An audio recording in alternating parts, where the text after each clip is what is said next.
Overall, the report found the majority of stops in Oregon were of white drivers or pedestrians, which makes sense based on the demographic makeup of Oregon as a whole. In Portland, for example, police made more than 31,000 stops in that 12-month period.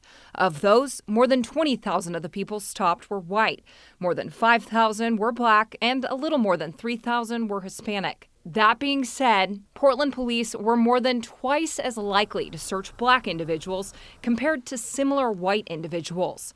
To make that comparison, the study took into account things like the time of day someone was stopped and why, and compared those when the only difference was someone's race. The report also found Portland police are more likely to arrest someone who's black. Because of these findings, the commission recommended the Portland Police Bureau be looked at further and receive technical assistance from the Oregon Department of Public Safety Standards and Training. Portland Police Chief Danielle Outlaw released a statement saying, in part, reports such as these help us to realize that overrepresentation of certain races continues to exist in the criminal justice system and in our stops. The real question is why.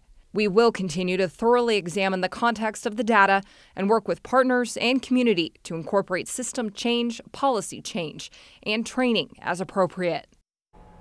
Although Portland was the worst, the commission says it's actively working with all 8 law enforcement agencies that had racial and ethnic disparities. They say everyone is willing to do more to learn why this problem exists and make changes. There's too much in the report to include everything here, so we'll have much more about that and the other agencies with a link to the report on KGW.com. Back to you.